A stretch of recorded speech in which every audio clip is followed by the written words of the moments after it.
Bâtisseur de ponts entre l'Occident et l'Afrique, voilà comment se décrivait le saxophoniste et figure de l'afro-jazz Manu Dibango, première personnalité mondiale, morte à 86 ans des suites d'une contamination au coronavirus.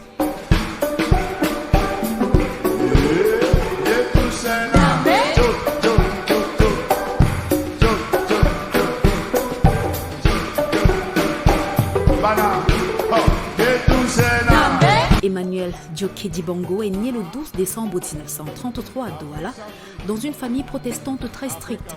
Mon oncle paternel jouait de l'harmonium, ma mère dirigeait la chorale. Je suis un enfant élevé dans les Alléluia. Ça n'empêche que je suis africain, camerounais et tout ça, confie encore cette haute silhouette au crâne glabre. Son père fonctionnaire l'envoie en France à l'âge de 15 ans, dans l'espoir d'en faire un ingénieur ou un médecin.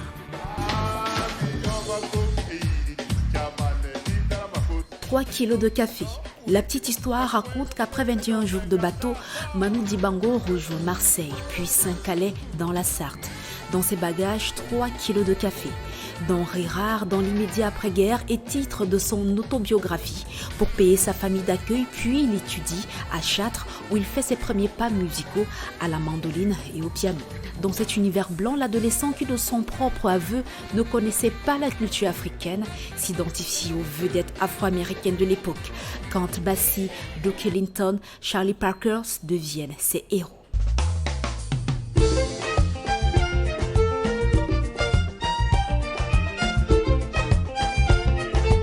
Papa Manu découvre le saxophone lors d'une colonie de vacances, traîne dans le Saint-Germain des près de Boris Vian et finit par échouer à la seconde partie de son baccalauréat. Son père mécontent lui coupe les vivres en 1956. Il part alors pour Bruxelles où il court le cachet, jouant la variété. À mon époque, il fallait faire des cabarets, des bals, des cycles, jouer avec un accordéoniste comme André Varunchen, assurait quelques dates, raconte-t-il. Son séjour belge est marqué par une grande rencontre. Joseph Kabasele, chef d'orchestre de l'African Jazz. Dans l'effervescence des indépendances, le musicien congolais lui ouvre les portes de l'Afrique.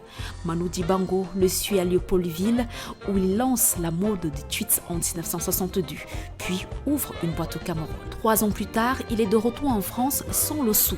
Il devient pianiste de rock pour Deep Rivers, organiste puis chef d'orchestre pour Nino Ferrer. En 1972, on lui demande de composer l'hymne de la Coupe d'Afrique des Nations de football qui doit se tenir au Cameroun. Sur la face B du 45 tours, il enregistre Soul Makossa. Des DJ new-yorkais s'entichent de ce rythme syncopé. Une autre vie commence. En 1982 vient une autre forme de consécration. Soul Makossa est samplé par Michael Jackson dans son album Thriller sans autorisation. Manu Dibango intente le premier d'une longue série de procès pour plagiat qui se solde par un arrangement financier. Mais la victoire est ailleurs. Le musicien est devenu une référence mondiale de la world music.